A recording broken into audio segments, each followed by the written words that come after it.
नमस्कार दोस्तों, स्वागत है आपका साक्षी की आवाज़ चैनल में। तो दोस्तों, आज की कहानी है जब बहू ने छीना सास के हाथ से रिमोट, तो ससुर ने लिया एक ऐसा फैसला कि बहू बेटे दंग रह गए। अर्चना जी और स्वरूप जी अपने बेटे और बहू के साथ ही जॉइंट फैमिली में रहते थे।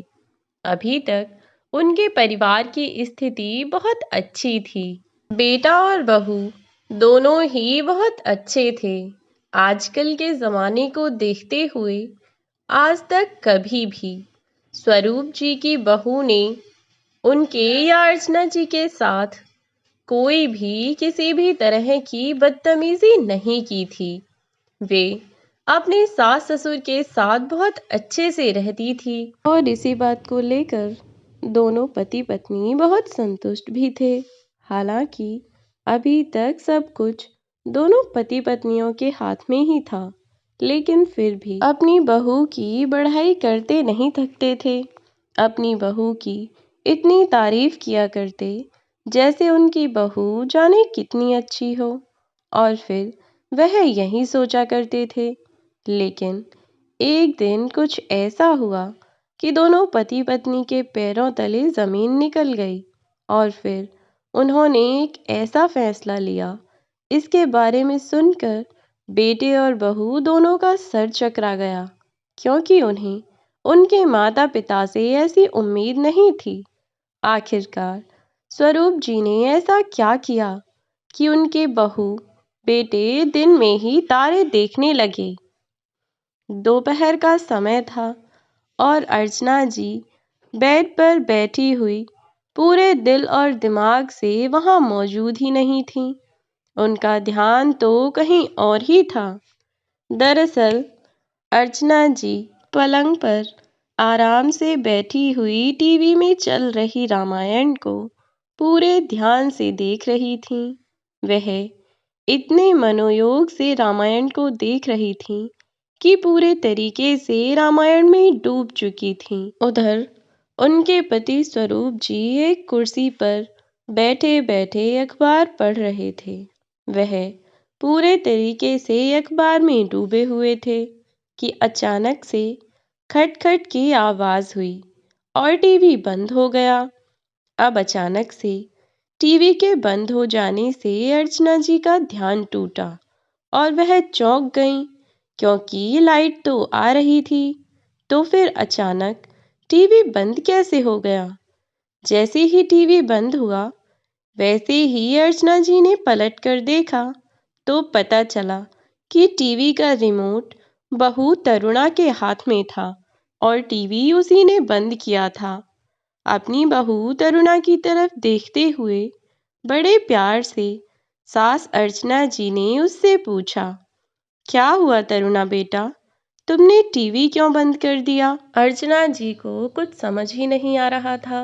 वह समझ ही नहीं पा रही थी कि इतने अच्छे तरीके से टीवी चल रहा था और बहू किचन में काम कर रही थी और अर्चना जी शांति से टीवी देख रही थी। फिर अचानक से ऐसा क्या हुआ कि बहू ने अचानक से आकर टीवी बंद कर दिया? अर्चना जी अपनी बहू तरुणा से कुछ और पूछती, इससे पहले तरुणा बोल उठी, मम्मी जी, थोड़ा देख कर टीवी चला लिया करो। बिजली का बिल कितना आता है, आपको पता भी है क्या? हाँ, आपको क्यों पता होगा, भरना थोड़ी पड़ता है वो बिल। अरे, बिल तो हमें भरना पड़ता है अपनी जेब से, इसीलिए तो आपको नहीं पता है कि बिजली का बिल कितना आता है। पूरा दिन जब देखो तब बस टीवी चलाए रखती हो।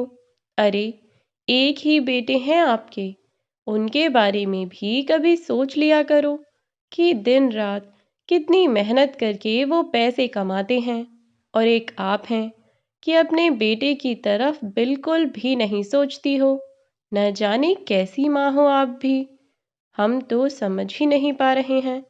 अर्चना जी अपनी बहू तरुणा की तरफ अचंभे से देखने लगीं। यह बहू को आज हो क्या गया है, पता नहीं क्या क्या कहे जा रही है। बेचारी अर्चना जी को तो कुछ समझ ही नहीं आ रहा था। स्वरूप जी ने अखबार को अपने चेहरे के सामने से हटाया और एक नज़र अपनी बहू की ओर दौड़ाई और फिर दूसरी नज़र अपनी पत्नी की तरफ उन्होंने देखा। तब स्वरूप जी अपनी बहू तरुणा से बोले, बहू, यह कौन सा तरीका है अपनी मम्मी से बात करने का? अब क्या वह टीवी भी नहीं देख सकती है इस घर में? ओहो पापा, आप तो रहने ही दो। आपको पता है ना बिजली का कितना ज़्यादा बिल आता है, और फिर वह बिल हमें अपनी जेब से भरना पड़ता है। आप दोनों में से कोई भी बिजली का बिल तो भरता नहीं है, और फिर इसमें मैंने गलत ही क्या कह दिया? कम से कम आप दोनों को अपने बेटे के बारे में थोड़ा बहुत तो सोचना ही चाहिए ना। इकलौती वहीं आपकी एक औलाद है। आप दोनों तो बस कोई अपने टीवी में और कोई अपने अखबार में खोया रहता है। अखबार नहीं तो कभी अपने यार दोस्तों को बुलाकर उनके साथ दिन रात उनको बस चाय पिलाते रहते हो। हर चीज़ में पैसा लगता है पापा जी।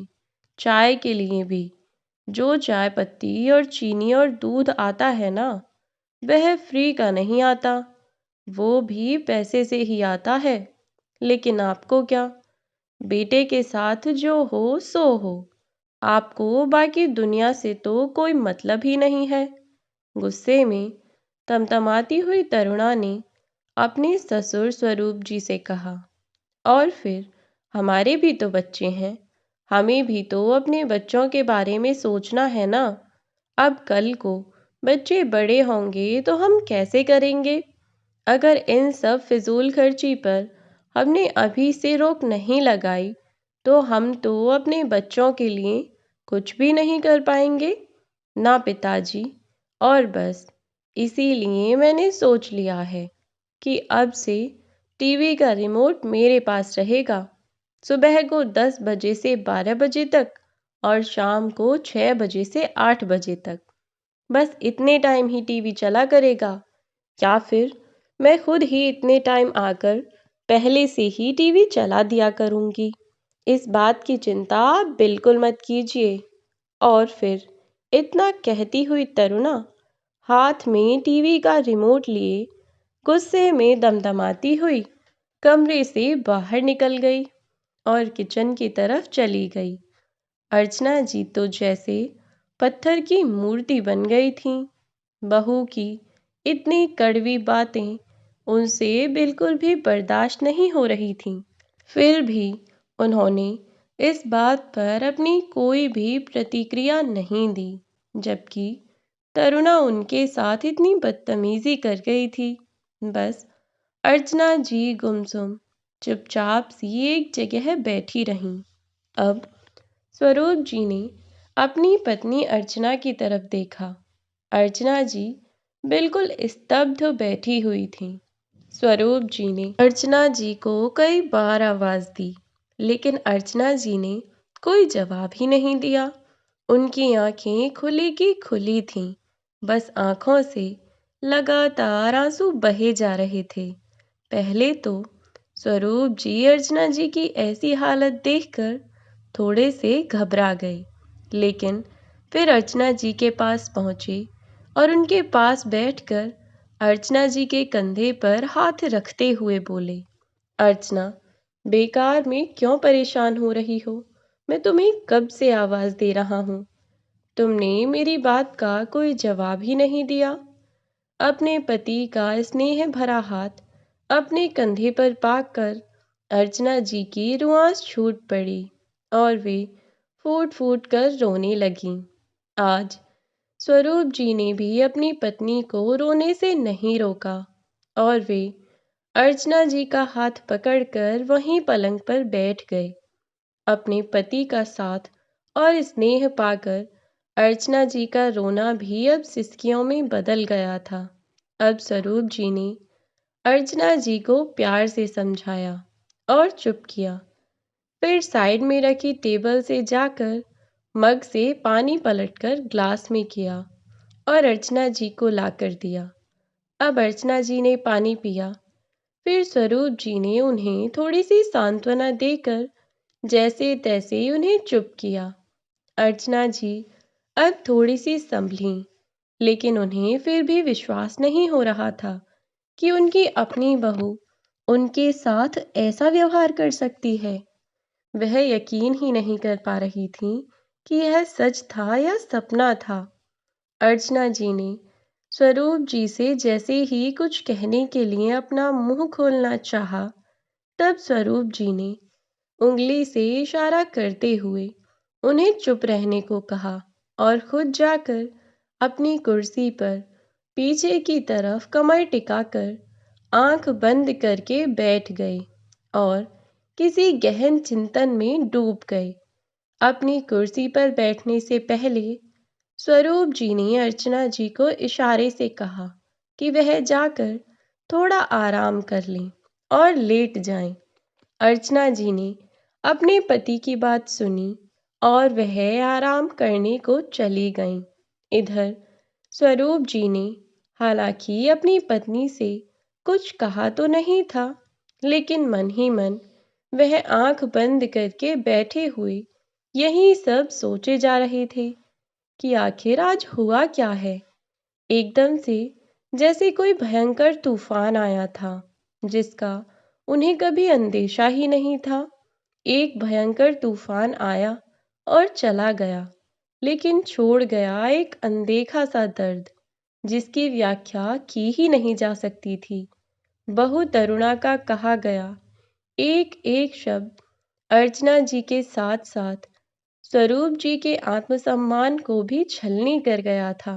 बस इसी उधेड़-बुन में लगे थे कि अर्चना जी की सुध आई। जब आंख खोली और अपनी पत्नी की ओर नजर दौड़ाई, तो देखा कि वे सोई नहीं थीं, बल्कि अपनी आंखों को खोले हुए एकटक अपनी छत को निहार रही थीं।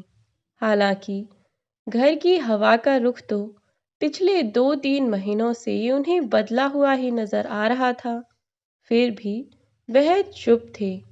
कभी बिना बात के झल्लाना, कभी उनके बेटे से उनकी बहू का लड़ाई करना, बार बार घर के खर्चे गिनाना, बच्चों को डांटना, उल्टी सीधी बातें बनाना, बिना बात के बहू का घर में चीखना चिल्लाना और भी बहुत कुछ स्वरूप जी को सब नजर आ रहा था। लेकिन आज जो हुआ, उसकी उन्होंने कभी सपने में भी उम्मीद नहीं की थी। पहले तो बेटा भी शुरू शुरू में उनके पास आकर बैठा करता था, उनकी राजी खुशी, उनके हाल चाल सब पूछ लिया करता था। माँ की तबीयत कैसी है, दवाई है या नहीं है, किसी चीज की जरूरत तो नहीं है, और भी बहुत सारी बातें बेटा आकर अपने माँ बाप के साथ बैठकर कर लिया करता था। लेकिन आजकल तो उनके बेटे को समय ही नहीं मिलता था कि 2 पल बैठकर माँ बाप से उनके सुख दुख के बारे में पूछ लिया करे। अब तो बेटे का चेहरा भी बस डाइनिंग टेबल पर ही देखने को नजर आता था। अर्चना जी और स्वरूप जी के कुछ पूछे जाने पर उसका जवाब केवल हाँ या ना में ही रहता था। इसके अलावा उसने अपने माता पिता से बात करना जैसे बंद ही कर रखा था। बहू तरुणा ने 1-2 बार बातों बातों में ये कह भी दिया था कि अब तो ये घर आप हमारे नाम कर दें पापा, तो अच्छा ही होगा। जब बहू ने कई बार कहा, तो एक बार को स्वरूप जी को भी लगा कि वे सारी जमीन जायदाद को अपने बहू बेटे के नाम कर दें। अच्छा ही है कि जीते जी बहू बेटे के नाम कर जाएंगे, तो परेशानी नहीं होगी। और फिर कल को जब मैं नहीं रहूंगा, तो मेरे पीछे से भी तो सब कुछ बहू और बेटे का ही हो जाना है। तो फिर अभी सब कुछ उनको देने में क्या जाता है। और अब वे मन ही मन अपने साढ़ू साहब को धन्यवाद देने लगे, जिन्होंने उन्हें यह सलाह दी थी। वरना स्वरूप जी तो आज कहीं के नहीं रहते। वे तो सब कुछ अपने बेटे और बहू के नाम करना चाहते थे। उनके साढ़ू ने ही उन्हें कहा था कि भाई साहब, अपने जीते जी मकान किसी के नाम नहीं करना। हाँ, वसीयत ज़रूर बनवा लो, और उसमें भी मकान पहले अपनी पत्नी के नाम लिखना और उसके बाद बेटे के नाम। बेटे और बहू के मोह में पत्नी का बुढ़ापा मत खराब करना। अरे, जिंदगी का क्या भरोसा है, आज है कल नहीं।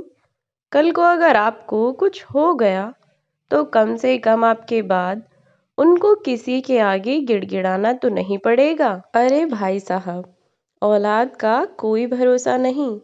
कम से कम इज्जत की 2 रोटी मिलेगी उसे इसी मकान के लालच में। और फिर क्या था, स्वरूप जी ने अपने साढ़ू की बात सुनी और उन्होंने ऐसा ही किया। हाँ, यह ज़रूर था कि बेटे बहू को इस बात की जानकारी नहीं दी, क्योंकि यह सलाह भी साढ़ू भाई ने ही दी थी कि औलाद का असली रंग देखना हो तो एक बार उनसे झूठ बोल दो और फिर देखो कि क्या होता है। बस तुम्हें तो उनसे इतना ही कहना है कि जैसा बहू बेटे चाहते थे वैसा ही तुमने किया है। फिर देखो कि उनकी असलियत कैसे निकल कर बाहर आ जाती है। जितना वो मुंह से मीठा बोलते हैं, क्या वास्तव में वह जमीन उनके नाम होने पर भी वो ऐसे ही करेंगे या नहीं? इस बात का असली पता तो तुम्हें 1 मिनट में ही चल जाएगा, और तब देखना उनके नाग जैसे डस लेने वाले फन कैसे तुम्हें डसने को दौड़ेंगे। और उनका असली रूप तो तभी तुम्हारे सामने आएगा और उनका झूठा नकाब उनके चेहरों से उतरेगा कि तुम्हें पता ही नहीं चलेगा और ना ही यकीन होगा कि तुम्हारी अपनी औलाद। अब इन्हीं सब बातों को सोचते हुए एकदम से स्वरूप जी ने गर्दन हिलाई और धीमे से अंदाज में मुस्कुराते हुए उनकी आंखों में चमक आ गई, जैसे स्वरूप जी किसी फैसले पर पहुंच गए हों। दिन बीत गया। उसके बाद अब रात हुई। स्वरूप जी और अर्चना जी दोनों ही चुपचाप डाइनिंग हॉल में आ गए। आज डाइनिंग टेबल पर बिल्कुल खामोशी थी। डाइनिंग हॉल में बेटे बहू पोते पोती सभी लोग बैठे हुए थे। चुपचाप से सबने खाना खाया और खाना खाने के बाद दोनों बच्चे अपने कमरे में चले गए। अब स्वरूप जी ने बेटे रोहन और बहू तरुणा को अपने सामने बैठने के लिए कहा और बेटे की तरफ मुखातिब होकर बोलने लगे। देखो रोहन, आज जो हुआ वो मैं दोहराऊंगा नहीं। तरुणा से पूछ लेना कि आज उसने क्या हिमाकत की है। ना ना, कुछ बोलने की ज़रूरत नहीं।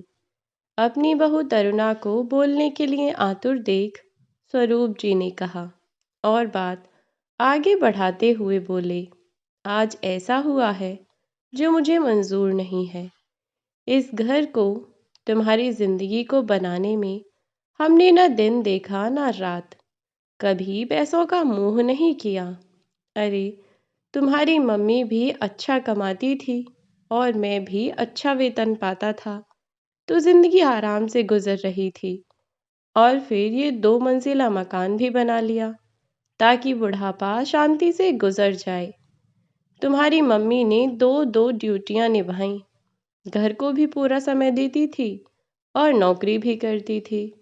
नौकरी करते हुए भी मम्मी ने हमेशा तुम्हारे दादा दादी के सारे कर्तव्यों को पूरा किया, और आज जब उसके आराम करने का समय है तो उसका टीवी देखना भी तुमको भारी पड़ रहा है। घर के खर्चे का जो सुनाती हो तरुणा, तो फिर आज सुनो। घर का पूरा खर्चा मैं उठाता हूँ। अखबार का, कुक का, काम वाली बाई की पेमेंट मैं करता हूँ। पानी का, गैस का बिल मैं भरता हूँ।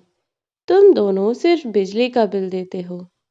आज तक न तुम्हारी मम्मी ने न मैंने तुम दोनों से कभी पूछा कि कहाँ जा रहे हो, क्या खर्च कर रहे हो, क्या ला रहे हो, क्यों ला रहे हो। तो फिर हमारा खर्च तुम्हारे लिए इतना बड़ा हो गया कि तुमने हमारे टीवी का समय ही बांध दिया। तो बेटा, ये तो मुझे बिल्कुल भी मंजूर नहीं है। एक बात और सुन लो, मैंने और तुम्हारी माँ ने जिंदगी में इज्जत खूब कमाई है। अब अगर घर में मेरी या तुम्हारी माँ की बेइज्जती हो तो मैं बिल्कुल बर्दाश्त नहीं करूँगा। इसीलिए मैंने आज ये फैसला किया है कि या तो तुम ऊपर की मंजिल पर शिफ्ट हो जाओ, अपनी गृहस्थी अलग बसाओ और मुझे हर महीने 45,000 रुपये किराया दो, और या फिर कोई दूसरा मकान ढूंढ लो। मैं ऊपर की मंजिल किराए पर चढ़ा दूंगा, जिससे हमारा काम बहुत अच्छे से चल जाएगा। हम दोनों की पेंशन भी आती है, तो पैसों की तो कोई चिंता नहीं है। अच्छा हुआ अभी मैंने ये मकान तुम्हारे नाम नहीं किया, वरना हमें तो बेघर करने में तुम लोग तो 1 मिनट भी नहीं लगाते। आज पता चला कि समझदार लोगों की दोस्ती करने का क्या फायदा होता है। आज 8 तारीख है, 30 तक सोचकर जवाब दे देना। मैं उसी हिसाब से आगे के लिए सोचूंगा। अब फैसला तुम्हें लेना है। चलो अर्चना, कहते हुए स्वरूप जी उठे और पत्नी का हाथ पकड़कर अपने कमरे की तरफ बढ़ गए, बिना ये देखे कि अभी जो बम उन्होंने पीछे फोड़ा था उसका असर उन दोनों पर क्या हुआ। इधर स्वरूप जी अपना फैसला सुनाकर जा चुके थे और दूसरी तरफ उनके बहू और बेटे मुंह फाड़ कर अपने माता पिता को जाते हुए बस देखते रहे।